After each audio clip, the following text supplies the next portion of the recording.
Assalamualaikum warahmatullahi wabarakatuh.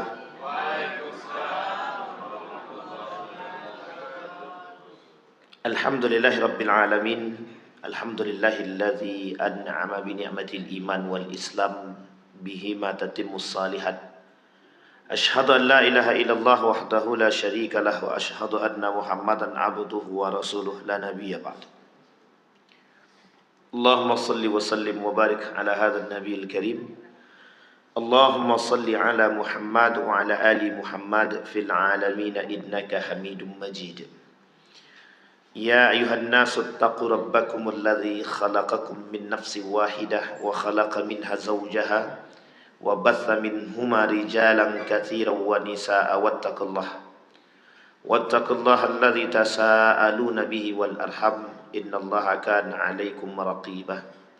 Wa qala Allah ta'ala ya ayyuhalladzina amanu taqullaha wa qulu qawlan sadida yuslih lakum a'malakum wa yaghfir lakum dhunubakum wa may yuti'illaha wa rasulahu faqad faza fawzan 'azima.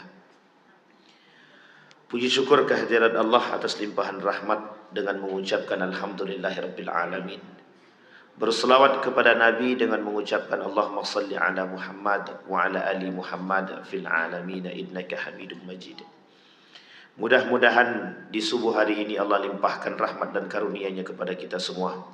Allah jadikan rumah tangga yang sakinah mawaddah warahmah. Allah berikan ketenangan dan ketabahan dalam hati kita karena keimanan kita. Allah istiqamahkan kita dalam ketaatan dan kebaikan kepadanya. Allah anugerahkan anak-anak yang selalu taat kepada kedua orang tuanya. Allah anugerahkan anak-anak yang salih dan salihah, anak-anak yang taat beribadah. InsyaAllah kita semua dalam keadaan husnul khatimah. Untuk orang tua kita yang telah mendahului kita, Allah tempatkan di tempat terbaik di sisinya. Allah terima amal ibadahnya. Allah kumpulkan bersama orang-orang yang saleh kelak di akhirnya. Amin ya rabbal alamin. Untuk orang tua kita yang masih hidup, Allah sehatkan, Allah kuatkan, Allah luaskan rezeki. Kemudian Allah istiqamahkan, Allah tanamkan dalam diri dia keimanan. Allah athbata fi qulubihimul iman. Allah tetapkan keimanan dalam diri mereka istiqamah sampai hari kiamat. Amin ya rabbal alamin.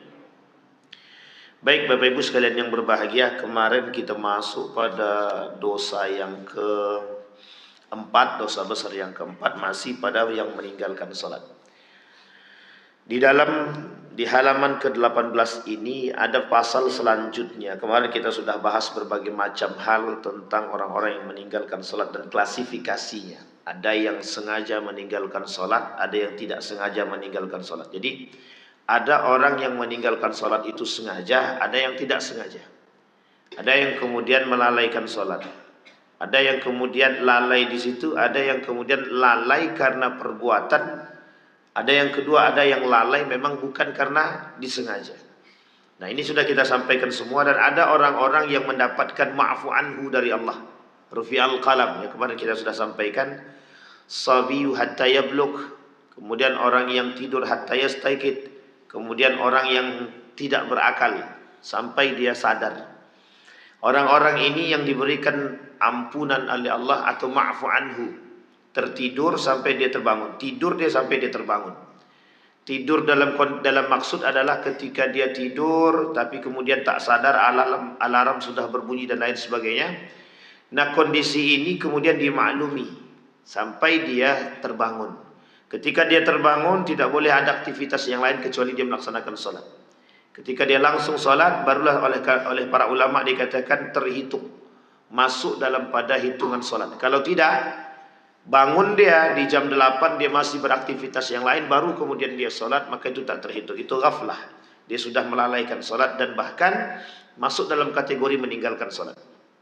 Ibnu Katsir misalkan, Wahbah Zuhaili misalkan, Al-Maraghi misalkan, dalam tafsirnya mengatakan ketika Allah mengatakan ma salakakum fi saqar lam nakum minal musallin wa lam nakun nut'imul miskin misalkan. Kata para ulama tafsir mentafsirkan ayat tersebut. Kata para ulama, ketika ada orang yang meninggalkan salat, maka mereka dimasukkan ke dalam neraka jahanam. Ini Allah yang berkata, maaf, neraka sakar. Ini Allah yang kata. Tapi kata para ulama tafsir yang dimaksud orang yang masuk ke dalam neraka sakar itu adalah orang yang meninggalkan solat itu bukan meninggalkan qat'i, bukan meninggalkan mutlak, tapi lalai dari solatnya. Jadi yang dimaksud dengan neraka sakar itu lalai dengan solatnya.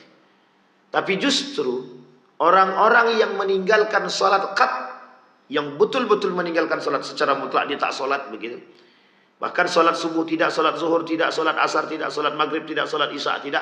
Mereka tidak dimasukkan ke dalam neraka sakar, tapi justru dimasukkan ke dalam neraka jahanam. Nah, Bapak Ibu sekalian yang berbahagia, kemarin kita sampai pada poin tersebut. Sekarang kita masuk pada pasal selanjutnya, masih dalam bab tarikus salah. Kata para ulama, kata Imam Az-Zahabi, mata yu'mar as-sahib, mata yu'mar as-sabi bis salah. Kapan anak itu disuruh salat? Dan Nabi mengatakan, muru as-sabi bis salati idza balagha sab'a sinin. Suruh anakmu salat pada umur 7 tahun. Jadi 7 tahun tu suruh salat. Kalau pada umur 9 tahun tak mau salat, baru kemudian dipukul gitu. Fa idza balagha 10 sinin fadribuhu alaih. Kalau sudah sampai 9 sampai 10 tahun, dia masih tidak mau salat, kata Nabi, pukullah dia. Pukul di sini Bapak Ibu itu menjadi poin penting bagi para ulama. Tidak ada pukul yang dimaksud di sini itu bukan pukul dalam kategori pukul orang mengamuk. Dipukulnya habis-habis sampai mau mati anaknya. Nah, tidak, bukan begitu.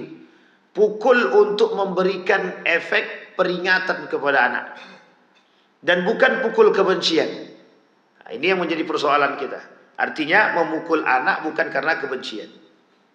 Wa fi riwayatin muru auladakum bis salati wa hum abna' sab'a. Kata Nabi, suruh anak-anak kalian salat ketika dia berumur 7 tahun. Wadribuhum 'alaiha wa hum abna' 'ashara. Kalau memang sudah 10 tahun tapi tak masih salat juga, tak salat juga kata Nabi dalam riwayat yang lain, maka silahkan pukul. Wa farriqu bainahum fil madaji'. Sudah saatnya kalian memisahkan dia di umur itu, kata Nabi, tempat tinggalnya sendiri. Artinya kita sudah memberikan pendidikan. Pendidikan akidah diajarkan kepada anak ketika anak masih kecil. Bapak Ibu sekalian yang berbahagia, ketika anak keluar daripada rahim daripada ibu, seorang bayi keluar daripada rahim ibunya, maka dia diperdengarkan kalimat pertama yang dia dengarkan adalah kalimat tauhid. Allahu Akbar, Allahu Akbar, azan. Kemudian dikomahkan. Itu tandanya pendidikan tauhid dari sejak dini ketika dia lahir. Bukan ketika anak lahir itu kemudian diperdengarkan musik poco-poco. Maka lain cerita nanti anak itu. Bagaimana geleng kepalanya makin kuat gitu nanti kecil. Sehingga kata para ulama, ketika dia lahir, pendidikan tauhid pertama kali yang diajarkan dan disunnahkan oleh para nabi, oleh nabi dan para sahabat dan para ulama adalah memperdengarkan kalimat tauhid, yaitu kalimat azan. Allahu Akbar takbir. Kemudian sepanjang itu kita diwajibkan memberikan pendidikan kepada anak, pendidikan tauhid. Sampailah umur dia masa 7. Kenapa kok pada 7 tahun kita menyuruh anak untuk sholat? Akalnya mulai sadar, mulai muncul, mulai bekerja, mulai berfikir. Itu pada umur 5 sampai 7 tahun. Itu sudah mulai berfikir. Umur anak 5 tahun, 6 tahun, 7 tahun itu umur yang sudah mulai berfikir. Maka pada umur yang mulai berfikir itu, kata para pakar pendidikan, ajarkan anak yang terbaik. Kalau yang diajarkan pada umur 5 tahun, 6 tahun, 7 tahun sampai 10 tahun itu yang diajarkan musik, maka yang akan teriang di telinganya adalah musik. Tapi jika yang diperdengarkan adalah Al-Quran, pendidikan, sholatnya, puasanya, zakatnya, kemudian segala kebaikan, maka itulah yang menjadi poin penting bagi dia, yang akan selalu dia ingat.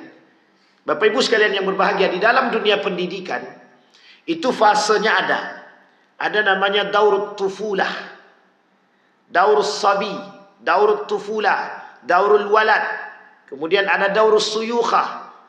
Itu ada semua tahapan-tahapan umurnya, Pak. Dari anak baru lahir, kemudian menjadi seorang anak, dari anak menjadi remaja, dari remaja menjadi dewasa, dari dewasa menjadi suyukhah, yang tua-tua. Dan itu ada masanya. Dan di masa-masa ini para ulama sudah membahas. Dalam dunia pendidikan oleh ulama sudah dibahas-bahas. Apa yang harus dilakukan pada umur-umur tertentu? Maka Nabi mengatakan 7 tahun. Bukan tanpa sebab, bukan tanpa alasan. Karena di umur 7 tahun hasil penelitian para ilmuwan pada anak umur 7 tahun itu adalah diqiyan dalam ingatan. Anak-anak mulai belajar mengingat secara mendalam pada umur 7 tahun. Makanya mohon maaf Bapak Ibu, kenapa para ulama-ulama terdahulu umur 7 tahun, 8 tahun, 9 tahun, 10 tahun sudah bisa hafal Quran 30 juz. Kenapa? Karena pada umur 5 tahun ke atas anak itu sudah dilatih untuk mengingat, menghafal. Nah, di masa itulah masa yang terbaik. Kenapa umur 7 tahun? Karena ketika itu otaknya sedang bekerja untuk berpikir dan mengingat. Jika itu yang terus kita tanamkan di umur-umur tersebut, maka yakinlah, maka sampai dewasa nanti dia akan teringat. Oh, dulu bapakku ngajarkan pada umur sekian, ngajarkan sholat. Tapi kemudian kalimat selanjutnya asarah. Kenapa di umur 10 tahun maka pukullah kalau dia masih tak sholat? Karena sudah di atas itu akan sulit Pak. Kalau dia sudah masuk masa remaja, 12 tahun, 11, 12, atau lebih tepatnya kata para ilmuwan itu 12 ke atas. Kalau sudah masa remaja, kita mengingatkan dia sholat, maka akan mulai terasa kesulitan bagi kita. Kenapa? Karena dia sudah punya lingkungan sendiri. Tambah lagi kalau dia sudah mulai lebih dewasa lagi, memukul sudah tidak mungkin, maka lebih daripada itu, kesulitan kita dalam memberikan pendidikan semakin bertambah.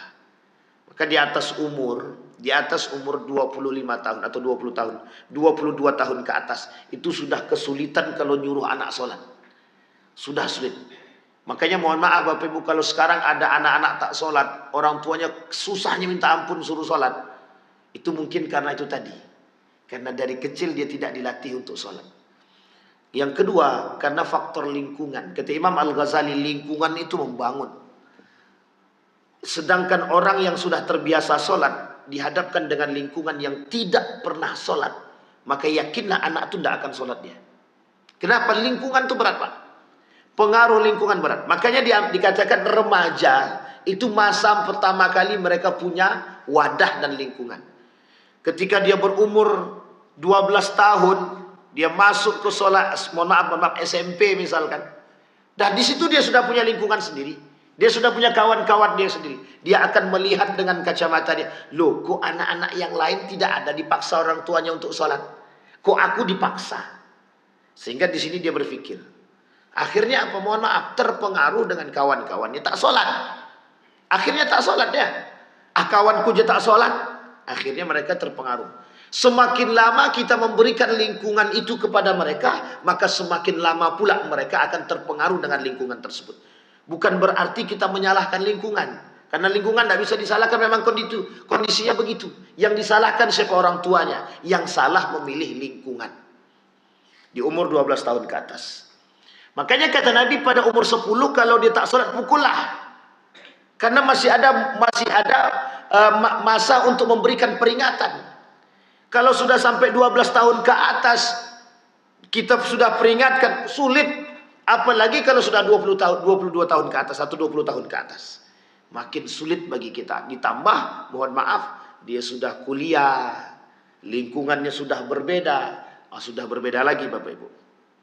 Qala al-Imam Abu Sulaiman Al-Khutabi rahimahullah, hadzal hadis yadullu ala ighlaz al-uqubah.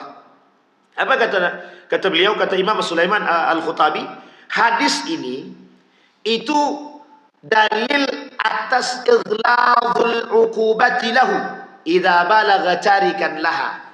Dalil ini membolehkan bagi orang tua untuk memberikan peringatan kepada anak atau hukuman, baik berupa pukulan atau hukuman apapun kepada anak jika mereka meninggalkan sholat.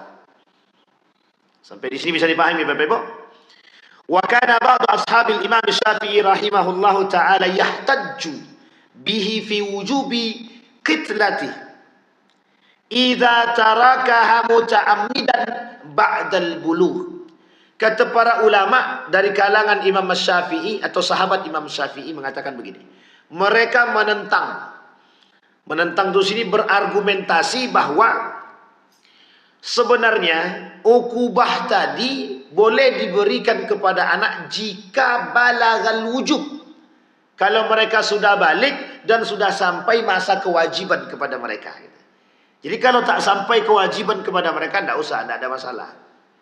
Kata sahabat Imam Syafi'i, jika mereka meninggalkan itu dengan sengaja dan muta'ammidan terus menerus di masa balik mereka dan pada masa itu mereka sudah wajib.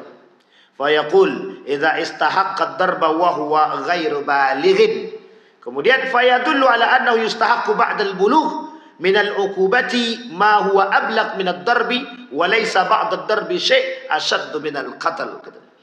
Apa kata para ulama, kata dari kalangan sahabat-sahabat Imam Syafi'i, yang berhak memberikan pukulan itu kepada anak yang umurnya belum sampai dewasa, maka yang diberikan peringatan itu dalam tingkatan yang betul-betul memberikan peringatan, bukan pukulan yang benar-benar pukulan. Fayadullu ala annahu yustahaqqu. Tujuannya untuk memberikan nanti kalau dia sudah dewasa baru diberikan pukulan beneran, untuk agar dia kecil ini sadar dia. Nanti kalau sekarang saja belum dewasa, belum besar saja aku sudah dimarahi kalau meninggalkan sholat, apalagi kalau sudah dewasa, bisa jadi lebih daripada itu hukuman yang diberikan. Nah, kata sahabat para Imam Syafi'i tadi, maka poin pentingnya adalah ketika mereka sengaja meninggalkan sholat, ingatkan mereka, berikan peringatan yang setara. Maka kata para ulama hadis yang lain memahami kalimat fadribuhu, kalimat memukul itu adalah disebut sebagai kiasan, peringatan, diartikan sebagai peringatan. Wa qad ikhtalafa al-ulama rahimahumullah fi hukmi tarikis salah. Telah terjadi perdebatan ulama di dalam hukum meninggalkan salat. Faqala Malik wasyafi'i wa Ahmad rahimahumullah, tarikus salah yaqtulu darban bisayf fi rukbatihi. Orang yang meninggalkan salat dengan sengaja, yaqtul darban bisayfi fi raqbatihi, dipukulkan atau dibunuh dia dengan pukulan pedang pada badan dia. Thumma ikhtalafu fi kufrihi idza tarakaha min ghairi uzrin hatta yakhruju waqtiha. Apa kata dia, kata para ulama, kalau ada orang yang meninggalkan salat, kata Nabi dalam riwayatnya begini, man taraka salah, yang meninggalkan salat faqad kafara, dia sudah kafir. Tapi kata para ulama, yang disebut dengan kafir di sini apa, kata para ulama? Jika dia meninggalkan sholat dengan sengaja.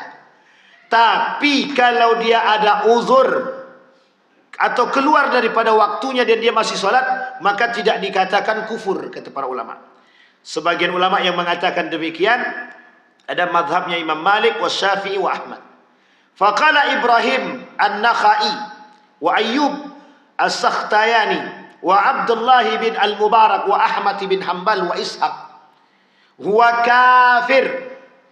Tapi kata sebagian ulama yang lain seperti Ibnu Mubarak, Imam Ahmad bin Hanbal wahdah, dia sendirian. Kemudian An-Nakhai, dia bilang, oh itu kafir sudah, tidak ada lagi orang yang tinggal sholat pokoknya kafir.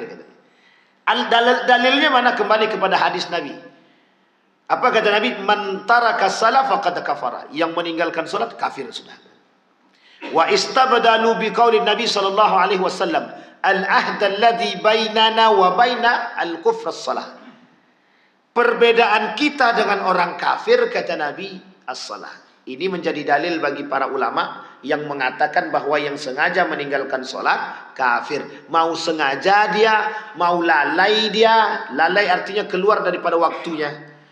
Dari waktu zuhur dia belum sholat, sampai asar baru dia masuk mau sholat. Pas orang azan asar dia langsung sholat zuhur. Itu kata para ulama, yakhruju min waqtihi. Dia sholat tapi keluar di waktunya. Orang seperti ini sebagian ulama mengatakan kafir. Tapi kafir di sini jangan salah paham dulu, bukan kafir keluar daripada Islam, tapi sederajat dengan orang kafir. Sederajat dia dengan orang kafir. Artinya sederajat dengan orang kafir apa? Perbuatan dia kufur semua, tak bernilai di sisi Allah. Sampai di sini bisa dipahami, Bapak. Dia muslim tapi dia tak sholat. Jadi semua perbuatan yang dia lakukan kebaikan itu tak bernilai di sisi Allah. Ustaz, ada orang Ustaz, rajin dia, mohon maaf ya Ustaz, rajin sedekah, puasanya oke, dengan masyarakat baik, cuman satu Ustaz, tak solat dia. Nah, ini misal-misal. Maka kata para ulama, la yahtajullahu min amalihi. Allah tak butuh tu solat dia. Allah tak butuh tu amal ibadah dia. Ternyata apa? Awal ma yuhasab yaumal qiyamah. Pertama kali hisabnya adalah salat. Ada dua amal ibadah yang diperlihatkan oleh Allah dan istimewa. Satu sebelum dia meninggal ketika ruh di tenggorokan.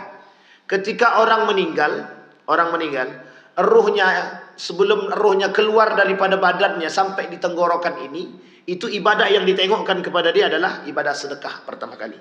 Bukan ibadah puasa, bukan ibadah yang lain, tapi ibadah sedekah. Itu yang ditampakkan oleh Allah. Sampai-sampai Allah tuliskan di dalam Al-Quran, jika kami, kata si mayat tadi, jika jasad tadi berkata, hidupkan kami kembali, maka kami akan bersedekah. Itu dalam surat Al-Munafiqun. Yang kedua, solat. Sampai-sampai Nabi katakan tidak ada amal ibadah yang lain yang dihisap pertama sekali selain daripada solat. Sedekah cuma diperlihatkan, tapi solat yang pertama kali dihisap.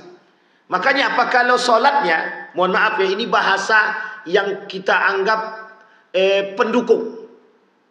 Ndak puasa dia, ndak zakat dia, tapi solat dia, itu masih diperhitungkan oleh Allah. Tapi kalau dia zakat, dia puasa dia, tapi tak solat dia, itu yang menjadi permasalahannya. Kenapa? Karena di dalam solat ini, seorang ilmuwan, seorang psikolog melakukan penelitian. Karakter orang-orang yang melakukan solat dengan baik dan benar ternyata berpengaruh. Dalam kitabnya Asrarus Shalah kalangan siapa namanya itu, Abdurrahman Siddiq Al-Banjari, apa kata beliau? Solat itu sangat-sangat mampu membentuk karakter manusia. Tapi Ustaz, ada yang solat mencuri juga, kata dia. Ada yang solat maling juga. Ada yang solat korupsi juga, kata dia. Ada yang solat dan lain sebagainya. Dan lain sebagainya. Oh iya, bisa. Sebagian ulama bilang, kata Syekh Abdurrahman Siddiq Al-Banjari, kalau sewuduk dia betul, maka solatnya benar. Kalau solatnya benar, maka dia dapat poinnya, akhlaknya benar. Tapi kalau wuduknya tidak benar, solatnya tidak benar, mesti akhlaknya tidak benar. Sampai di sini paham Bapak Ibu? Artinya apa? Ada orang baca Quran tapi Al-Quran tak masuk pada hati dia. Ada orang yang solat tapi solatnya tidak masuk pada diri dia. Nah, inilah yang kemudian terjadi pada sebagian manusia. Makanya mohon maaf, solat itu penting dan harus ditelaah. Kenapa ketika kita solat harus tumakninah? Tumakninah itu artinya apa? Bukan tenang. Tumakninah itu bukan tenang saja artinya. Tumakninah lebih daripada itu. Makanya dalam ilmu kesufian atau ilmu tasawuf itu, ketika orang menghadapkan wajahnya kepada Allah, fa'akim wajhaka, kata dia. Ketika kita dalam salat menghadapkan wajah kepada Allah, kata orang sufi itu, kata orang ulama-ulama tasawuf itu, berbeda antara zahir dan batin. Kalau berbeda antara zahir dan batin, tidak akan dapat dia nilai salat itu. Maksudnya apa? Yang dihadapkan kepada Allah bukan sekedar wajah, tapi juga hati. Zahir wa batin. Muka kita hadapkan ke kiblat, hati juga kita hadapkan ke kiblat. Bukan cuma muka ke kiblat, hati kemana? Ada orang solat, ini mohon maaf Bapak Ibu ya, Allahu Akbar, serius dia solat tadi, Allahu Akbar.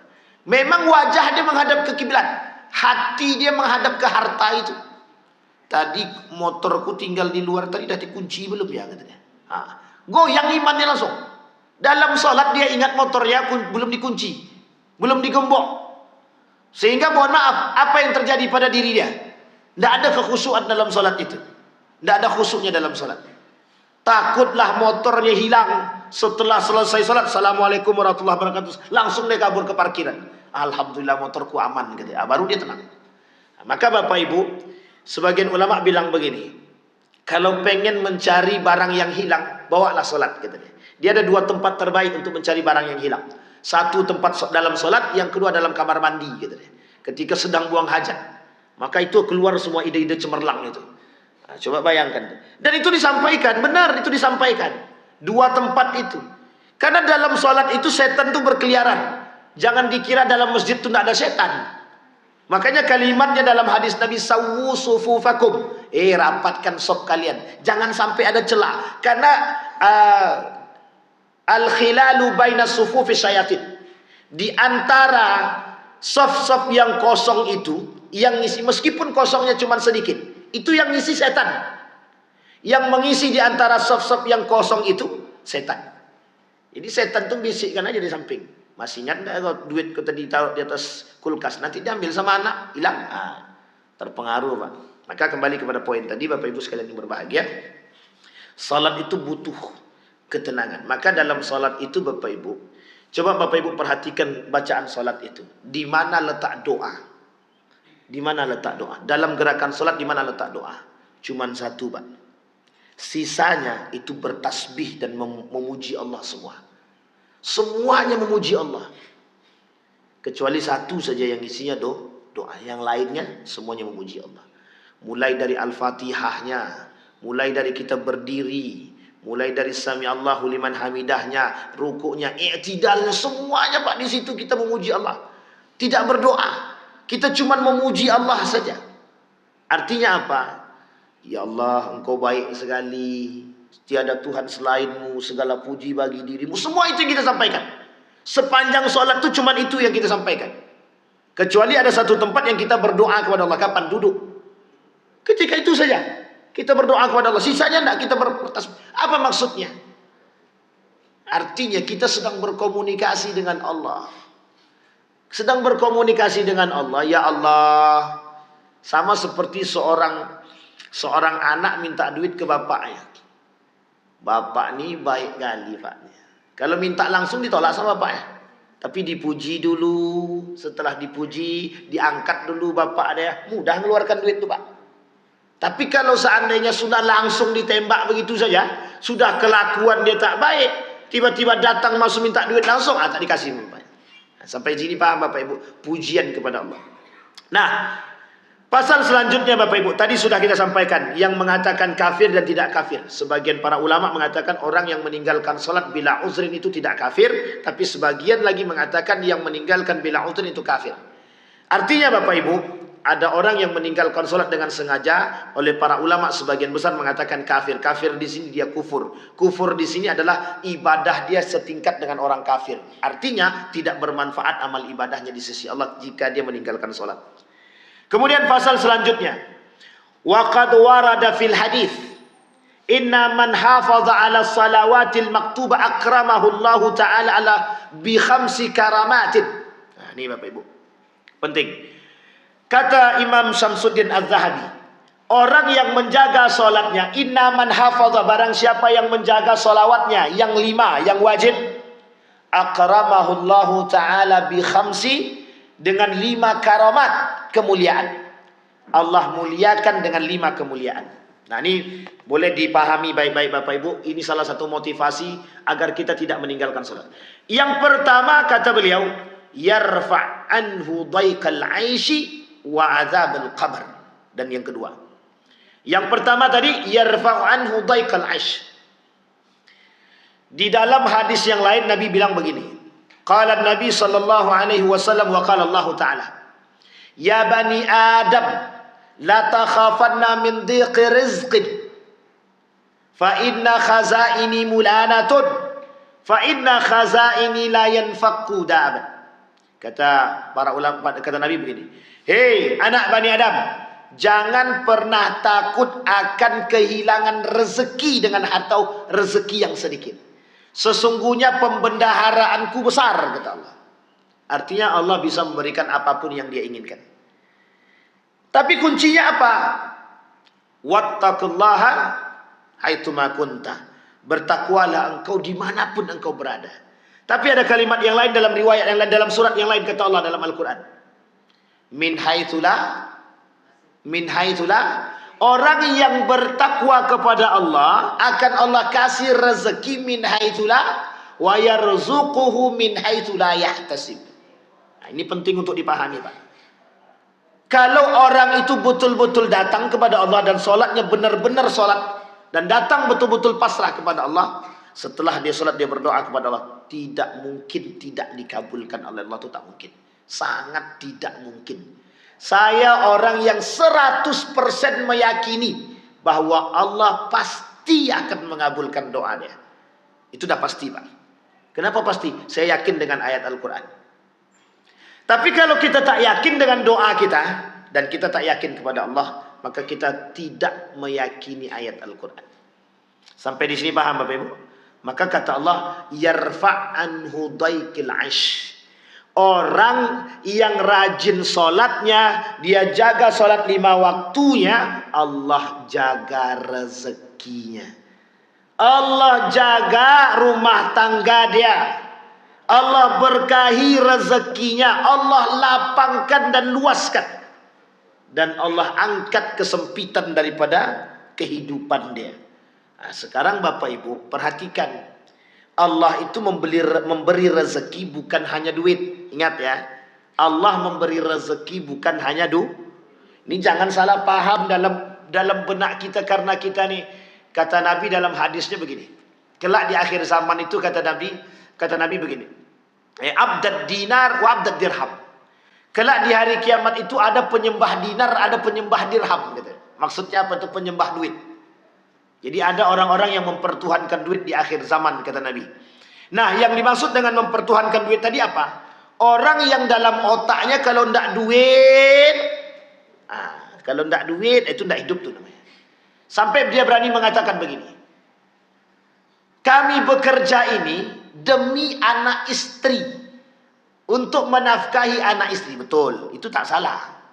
Tak salah. Tapi kalau dia kata, kalau kami tak kerja, bagaimana kehidupan anak istri kami? Bagaimana makan mereka? Itu tandanya dia sedang meragukan Allah. Sampai di sini paham? Itulah yang disebut oleh Nabi abdad dinar wa abdad dunia. Itu penyembah dunia, penyembah dinar, penyembah dirham, kata dia. Kenapa dia tak yakin sama Allah? Maka mohon maaf Bapak Ibu, orang yang yakin dengan Allah melalui ibadah-ibadah dia, mustahil Pak, mustahil bagi Allah untuk memiskinkan dia, itu mustahil. Kita ambil contoh yang paling sederhana. Ini contoh Pak, paling sederhana. Bapak Ibu baca Quran, sekarang Bapak Ibu sedang punya masalah ekonomi. Anggaplah hari ini tidak ada duit sama sekali untuk makan, tidak ada duit. Coba yang pertama kali Bapak Ibu datang dulu kepada Allah.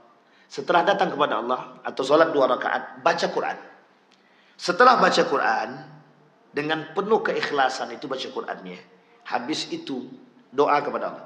Ya Allah, jika kau pandang sholat 2 rakaatku dan baca Quranku sebagai amal soleh, aku berdoa berwasilah dari amal soleh ini. Berikan keberkahan dan berikan aku rezeki. Pasti Allah kasih.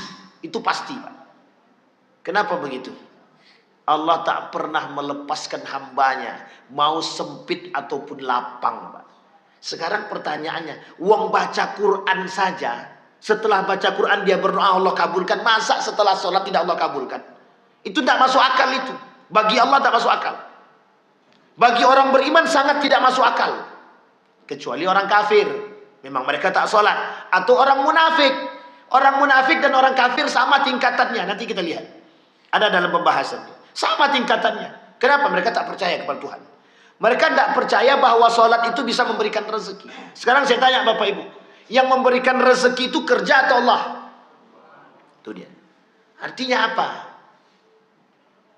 Nah ini kemarin Bapak Ibu pada masa P3K, ujian P3K dan ujian PNS. Wah, itu nampak sekali mana yang betul-betul berpegang teguh kepada Allah dan tidak, tuh nampak. Aduh, stres aku. Enggak lulus P3K, enggak lulus PNS. Si anu tuh main curang, segala macam lah. Itu nampak orang-orang yang tak bergantung kepada Allah. Artinya apa? Kalau dia sadar yang memberikan itu keberuntungan itu adalah Allah, yang memberikan keberhasilan itu adalah Allah, maka dia tidak akan seperti itu Pak. Tidak akan berlomba-lomba belajar siang malam sampai tidak sholat hanya untuk ikut P3K sama CPNS. Setelah Allah tidak kabulkan, stres dia. Ya kenapa? Sandarannya bukan Allah, sandarannya manusia. Sandarannya bukan Allah, sandarannya kemampuan. Dia berharap dengan kemampuannya itu bisa. Perasaan sudah aku jawab semuanya, sudah terasa benar semuanya, tapi kok tidak lulus juga. Coba mau protes kemana dia? Artinya apa? Siapa yang memberikan kelebihan itu? Allah atau manusia? Ini poin penting Pak bagi kita. Jadi yang disampaikan oleh para ulama, yang disampaikan oleh Nabi, yang disampaikan oleh Allah itu adalah bagaimana kita itu dekat dengan Allah. Nah, salah satu ibadah yang banyak berkomunikasi dengan Allah cuma satu Pak, salat, tidak ada yang lain. Makanya mohon maaf, awal ma yuhasab yaumal qiyamah kata Allah, yang pertama kali dihisab itu ya salat. Yang pertama kali, yang lain itu ngikut. Yang lain itu ngikut. Sampai di sini bisa dipahami Bapak Ibu ya. Baik. Nah, yang pertama kata Imam Az-Zahabi melalui daripada hadis baginda Nabi tadi, yang pertama kemuliaan yang Allah berikan adalah diangkat kesempitan dalam kehidupan dia atau diberikan kelapangan. Yang kedua, dihindari daripada azabil qabr. Allah jauhkan daripada azab kubur. Wa yu'tihi kitabahu biyaminihi. Allah berikan kitab daripada di tangan kanannya. Nah, nanti kan orang tuh ditinggal menunggu tuh. Mana yang diberikan kitab di tangan kanan dan mana yang diberikan kitab di tangan kiri. Kalau diberikan kitab di tangan kiri ternyata lebih banyak syarnya daripada baiknya, lebih banyak buruknya daripada baik dia. Kemudian wa yamurru ala siratikal buraq. Kata Imam Az-Zahabi merujuk daripada hadis tadi, kalau orang ini menjaga salat 5 waktu dia jalan di atas qantarah, apa namanya itu ya? Jalan yang terbuat dari sehelai rambut manusia dibagi jadi 7 bagian. Nah, itulah tempat jalan nanti itu sirat itu. Nah, kira-kira bisa lah itu. Kalau cuma ambil rambut kita nih, coba dibelah jadi 7. Gimana coba? Setipis itulah jalan yang akan kita jalan. Tapi ada orang yang jalannya seperti burak. Ada orang yang jalannya merangkak. Ada orang yang jalannya pelan. Ada orang yang bergantung. Ada yang langsung masuk. Itu tergantung pada ibadah masing-masing. Kalau kafir dan munafik itu tak perlu curiga kita. Dia tidak perlu bergantung. Dia tidak perlu merangkak. Dia tidak perlu pelan-pelan. Langsung masuk. Karena neraka yang sudah dijanjikan bagi mereka jahanam. Itu munafik dan kafir. Sisanya baru kemudian diberikan. Ada yang bergantung dia, ada yang pelan-pelan dia. Tapi kata Nabi, yang sholatnya terjaga 5 waktu dia, yang mereka jalan, yamurru ala siratikal buraq. Mereka berjalan di atas jalan tersebut atau di jembatan tersebut seperti burak. Tahu burak kan Bapak Ibu? Tahu burak? Bapak Ibu tahu burak enggak? Enggak pernah ketemu ya, namanya kenal ya. Ya. Tengok roket, tahu roket? Anggap aja sekencang itulah. Cepet tuh Pak, atau usah roket lagi. Kalau sekarang nih ya lebih kencang roket sih daripada kereta cepat. Kereta cepat tuh secepat apapun kita enggak tahu. Kata Saudi itu, pokoknya di Saudi Arabia sekarang sudah ada kereta cepat gitu. Saya tengok pas saya naik itu tak juga cepat-cepat juga, begitu-begitu aja tuh. Artinya masih jalan di atas itulah kan, tapi tidak cepat-cepat juga gitu. Masih 2 jam dari Mekah Madinah, masih 2 jam itu masih lumayan lah gitu. Tapi kalau buruk kan tidak perlu lagi. Kecepatan cahaya, kecepatan buruk. Ini dalam perjalanan Isra wal Mi'raj. Kecepatan buruk itu diukur dengan kecepatan cahaya sama. Dan kecepatan cahaya itu sudah bisa diukur. Kecepatan cahaya itu seorang ilmuwan dari Amerika sudah bisa mengukur kecepatan cahaya. Dan kecepatan cahaya itu bisa diukur dengan kecepatan, mohon maaf, ada pesawat yang bisa dibuat seperti itu. Artinya apa? Kalau buruk pada masa itu mungkin sangat sudah bisa diterima oleh akal hari ini karena sudah ada penemuan ilmiahnya gitu. Maka Bapak Ibu sekalian yang berbahagia, kalau dulu namanya buruk, kalau sekarang namanya pesawat. Tahu pesawat Bapak Ibu? Dari Pekanbaru ke Jogja berapa jam? 1 jam 45 menit atau 2 jam lah. Pesawat buruk, nama pesawatnya aja udah buruk. Pesawat buruk. Baik, lanjut Bapak Ibu. Itu yang keempat. Yang kelima, yadkhulul jannah bighairi hisab. Orang yang menjaga salat 5 waktu dia masuk surga tanpa hisab. Nah, pengen apa tak pengen? Iya, kalau itu cepat tuh semua jawabnya pengen gitu deh. Pas lagi tak salat, itu dia menjadi masalah. Baik Bapak Ibu. Nah, kemudian selanjutnya tapi ingat, bukan hanya itu saja. Kata iblis begini. Iblis berkomunikasi dengan Nabi dalam hadis itu begini. Kata Nabi, man rufaqauka min ummati yaumal qiyamah, kata Nabi. Iblis, siapa kawan-kawanmu kelak di hari kiamat dari umatku, kata Nabi Muhammad. Dijawab sama iblis, qala 10, ada 10 kata dia. Ada berapa kawan iblis? 10. Dari 10 itu kita sampaikan satu aja. Al-mutahawin bis salati. Orang yang meremehkan solat. Satu di antara kawan iblis. Orang yang meremehkan. Kita lihat hadis Nabi, betul apa tidak? Apa kata Nabi? Wa man tahawana biha, barang siapa yang meremehkan solat, aqabahullahu bi 15 uqubah. Orang yang meremehkan solat, kata Nabi, dihukum oleh Allah dengan 15, ini 10, tambah 5 lagi, 15 hukuman. 15 hukuman. 5 di dunia, 3 ketika mati, 3 dalam kubur, 3 ketika sudah keluar daripada kubur. 3 kali 3 9 baru. Ini kok 15 kata dia. Tapi tidak apa-apa.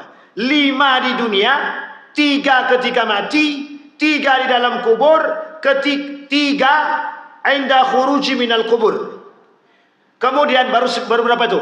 9 tambah 5 14. Satunya lagi wa yadkhul finnar. Dimasukkan ke dalam neraka. Fa ammal lati fid dunya, adapun 5 yang di dunia itu, 5 hukuman bagi mereka yang meremehkan solat, bukan meninggalkan solat. Ingat kalimatnya tahawan. Artinya dia meremehkan, bukan meninggalkan. Kalau meremehkan itu begini.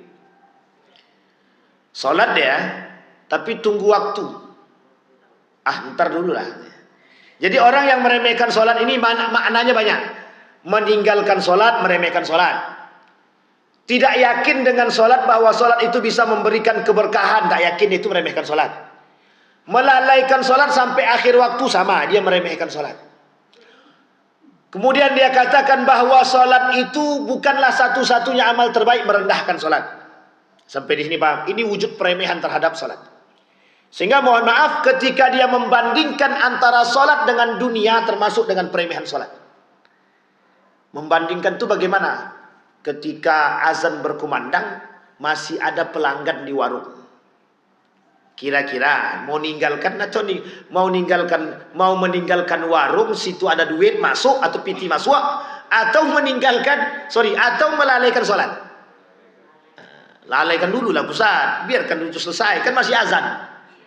Pas azan selesai, ini cara setan menghasut Pak, cara iblis masuk begini, cara iblis masuk tuh. Pas azan selesai, yang tadinya cuma 1 orang naik jadi 5 orang. Kira-kira piti masuk enggak tuh? Ketika 5 datang, qomat berkumandang. Akan baru qomat, belum rakaat pertama. Diladenin tuh Pak. Sampai yang kelima, sholat pun selesai. Astagfirullah. Barulah dia istighfar. Astagfirullah. Padahal dia sadar. Maka istighfarnya tak berlaku di hadapan Allah itu Pak. Kecuali memang dia beristighfar murni karena kesalahan dia. Tapi itu sengaja. Nah itu sama dengan melalaikan. Dia lebih mementingkan urusan itu ketimbang yang lain. Dia lebih penting duit masuk daripada berkah masuk. Lebih penting piti masuk daripada berkah masuk. Nah, coba bayangkan Bapak Ibu. Ini terjadi di semua tempat. Di mana-mana. Mulai dari Sabang sampai Merauke. Dari ujung dunia sampai akhir dunia sama. Semua begitu. Ketika sudah ada pelanggan tuh, sayanglah. Piti masuk. Meskipun cuma 20.000.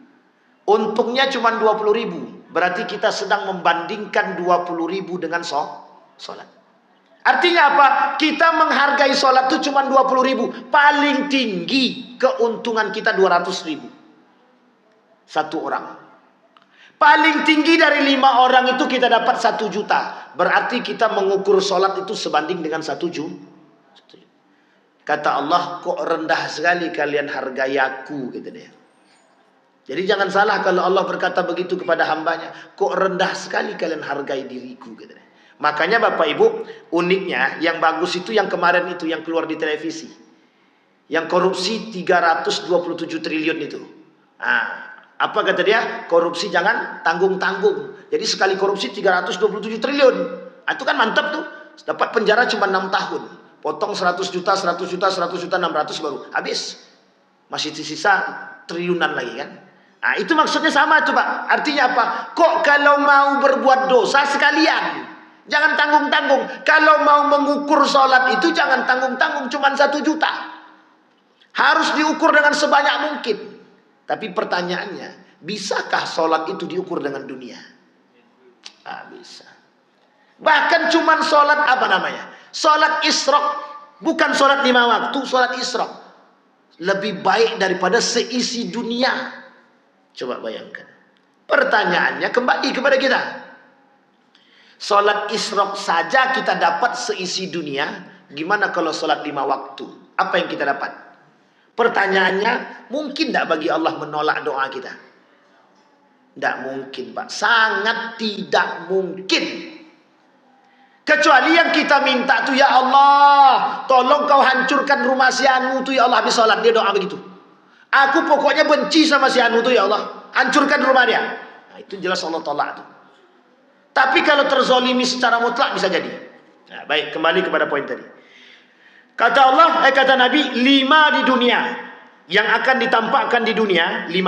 1, orang yang meremehkan sholat, 15 hukumannya. 5 di dunia. Nah, yang 5 di dunia itu yang pertama, yanzi'ul baraka min umrihi. Allah cabut keberkahan dari umur dia. Jadi kalau umur keberkahan itu tak ada lagi, percuma dia ulang tahun itu. Iyalah, tidak ada guna ulang tahun. Kan umur guna ulang tahun itu ngapain? Doakan umurku biar berkah dan bermanfaat. Ya Allah, sudah dicabut sama Allah, ngapain ulang tahun? Jadi ingat Bapak Ibu, orang yang meremehkan sholat dan apa tak lagi meninggalkan sholat, tak perlu Bapak Ibu capek-capek mendoakan umurnya berkah, tidak perlu. Sudah mesti Allah cabut. Yang perlu kita doakan, ya Allah semoga dia tobat. Itu yang paling kita doakan. Kenapa? Buat apa kita capek-capek doakan, ya Allah semoga umur dia panjang. Semakin panjang umurnya semakin tidak sholat dia. Cepat doakan mati. Itu tak boleh juga. Jangan pula kita doakan mati pula. Yanza' fi qulubihi. Allah cabut tuh keberkahannya, kata Nabi. Yang kedua, yamhi siyab as-salihina min wajhi. Dicabut asar soleh di wajahnya. Allah hapus. Allah hapus asar soleh di wajahnya. Tak nampak kebaikan daripada diri dia, itu tak nampak. Orang yang rajin salat dan rajin baca Quran, itu wajah dia bercahaya. Yang mandang bukan kita. Jangan tengok di kaca, kok tak nampak aku rajin salat, tak nampak cahaya tu. Yang nengoknya jangan di dalam gelap, pakai lampu nampak cahaya tu. Yang nampak orang rajin sholat itu cahaya di wajahnya itu bukan kita, orang lain. Kalau dia sengaja menengok di kaca, berarti dia sedang berharap dipuji. Sampai di sini paham ya Bapak Ibu ya? Apa kata orang, kok bersih wajah Bang Bembeng itu ya, kata dia. Secara batin, bukan zahir. Sampai di sini paham ya Bapak Ibu? Ini penting, karena Bapak Ibu pasti akan bertemu dengan orang seperti itu. Oh, si Anu tuh kok bercahaya ya wajah dia, kok bersih kali wajahnya. Dia tak katakan di depan orangnya, dia katakan dengan yang lain. Kenapa? Oh, mungkin karena dia rajin sholat, mungkin karena dia rajin membaca Al-Quran. Dan Allah itu janjinya Allah kok. Naddarallah, kata Allah. Naddarallah. Naddarallah itu artinya apa? Allah berikan wajah yang yang bercahaya, sumringah. Meskipun masam mukanya, tapi tetap nampak tuh cahaya kebersihan itu di wajah. Orang yang rajin sholat, Bapak Ibu, mohon maaf, orang yang rajin sholat. Ada 3 ibadah Bapak Ibu yang membuat wajah itu bersih. 1, orang yang menjaga wudhu dia, hatta yubtil, sampai dia batal. Jadi Bapak Ibu, orang yang menjaga wudhu dia, itu di hari kiamat, wajah dia bercahaya. Orang yang menjaga sholatnya 5 waktu tadi, wajah dia bercahaya. Dan yang ketiga, orang yang baca Al-Quran. Orang yang membaca Al-Quran dengan hatinya, maksudnya membaca tapi hatinya juga ikut membaca, Allah berikan sinar di wajahnya. Naddarallahu yawmal qiyamah. Allah di hari kiamat, Allah tampakkan ketika dibangkitkan itu, kelihatan wajah-wajah yang bersinar itu. Nah, kalau nampak Bapak Ibu wajah yang bersinar itu dari saudara-saudara kita, ibadahnya paling tidak itu 3 tadi. Orang yang menjaga wudhu dia, orang yang rajin sholat 5 waktu, menjaga sholat 5 waktunya, dan orang yang rajin baca Qurannya. Itu yang keberapa tadi? Yang kedua.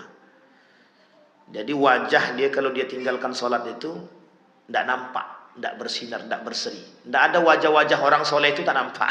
Wajah-wajah, tengok wajah. Memang tak nampak wajah soleh dari wajah anda itu. Kan sering kita bergurau dengan kawan gitu. Kau ni nampak, suka kali kau mencuri, suka kali kau maling, suka kali kau tak tinggalkan sholat. Tak nampak wajah soleh dalam diri kau lagi. Kan gitu. Kadang-kadang ada lagi yang lebih parah lagi. Kok sholat kau main-main, dah kayak munafik aja. Dah tak nampak wajah soleh dalam wajahmu. Nah, itu juga sama. Itu sebenarnya bahasa yang kemudian ditampakkan. Itu yang kedua. Yang ketiga, kullu amalin ya'malu bihi la yu'ajjiruhu Allahu alaih. Nah, ini tadi saya sampaikan Bapak Ibu. Orang yang sengaja meremehkan solat, meninggalkan solat, melalaikan solat dan lain sebagainya, merendahkan solat, menghinakan solat, semua amal ibadah yang dia perbuat tidak diganjar oleh Allah, tidak diberikan balasan sama Allah. Jadi capek-capek aja solat, capek-capek aja beribadah yang lain, tapi tidak bernilai di sisi Allah. Makanya dalam Al-Quran Allah sebut apa dalam Al-Quran? Habitat a'maluhum. Orang yang meninggalkan sholat itu kufur.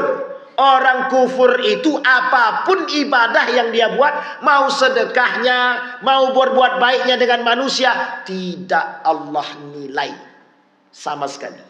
Sekarang saya tanya Bapak Ibu, puasa 30 hari, puasa kita, tapi kita tak sholat, kira-kira capeknya atau tak dapat capek apa tak dapat capek?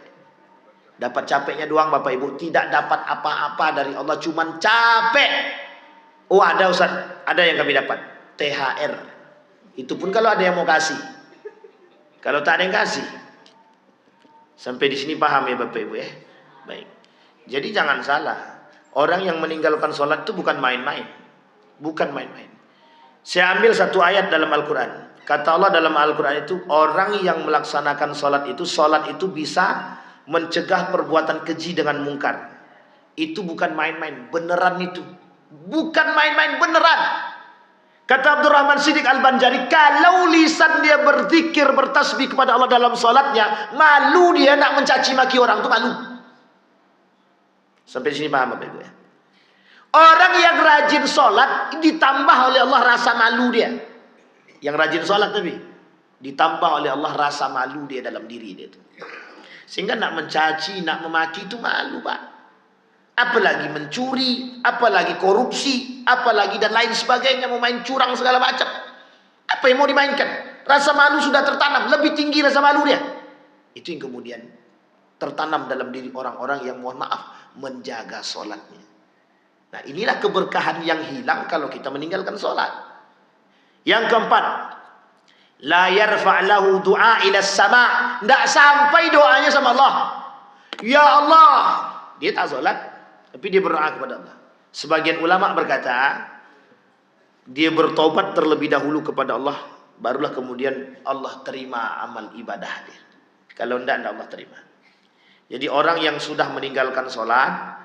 Nah Bapak Ibu sekalian yang berbahagia, saya mengutip satu hadis dari baginda Nabi Muhammad SAW. Kata Nabi, kelak di hari kiamat itu, kelak di hari kiamat tidak akan terjadi hari kiamat kata Nabi sampai umatku itu akan meninggalkan sholat dan mereka menghilangkan sedikit demi sedikit nilai-nilai Islam itu dari diri mereka. Wa yabqal hutalah, tinggallah keburukan-keburukan pada diri mereka kata Nabi. Dan Bapak Ibu sekalian yang berbahagia, Bapak Ibu boleh perhatikan. Peganglah kata-kata saya ini berdasarkan daripada baginda Nabi Muhammad SAW dalam hadisnya. Kelak Bapak Ibu akan melihat orang-orang di muka bumi ini meremehkan sholat dan tidak punya dosa dengan sholat ketika dia meninggalkan sholat. Saya ambil contoh. Saya ngajar di salah satu universitas. Saya tak sebut daerahnya mana. Nanti malu dia. Apalagi kalau saya sebutkan Riau. Oh makin jadi malu Riau kan. Saya ngajar di salah satu universitas. Jumlah mahasiswanya ada 27. Jumlah mahasiswanya 27. Bukan mahasiswa yang mahasiswi perempuan 27. Dari 27 itu saya tanya, siapa yang tadi sholat subuh? Yang angkat tangan cuma 2 orang. Berarti berapa orang yang tak sholat? 25. Kemudian saya tanya lagi, karena saya ngajarnya di waktu asar, saya tanya. Setelah sholat asar saya ngajar, saya tanya, yang tadi sholat zuhur angkat tangan? 4 orang. Dari 27 kurang 4 berarti 23. Yang sekarang sudah sholat asar angkat tangan. Tidak ada yang angkat tangan satupun. Kira-kira. Perbandingannya berapa banyak? Dari yang sholat dan yang tidak sholat. Antara langit dan bumi. Jumlahnya 27. Yang sholat cuma 4. Ambillah 4 misalkan. Berapa yang tidak sholat? 23. Itu berapa persen perbandingannya?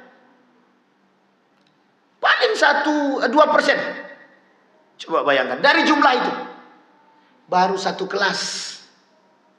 Coba Bapak Ibu bayangkan. Itu generasi muda. Dengan bangganya ketika saya katakan kalian tidak sholat. Begitu. Saya katakan begitu Pak. Kalian tak sholat. Tersenyum. Tertawa. Tidak sholat Pak, kan kami jujur. La ilaha illallah. Memang jujur tak sholat. Tapi tersenyum itu yang bikin sakit hati saya. Coba bayangkan. Ketawa dia tak sholat tuh ketawa. Tapi kan kami jujur Ustaz. Nak marah tak bisa juga. Karena dia udah katakan kami jujur tadi. Kalau dia bohong kan lebih tambah dosa kata dia. Memang kadang-kadang benar juga.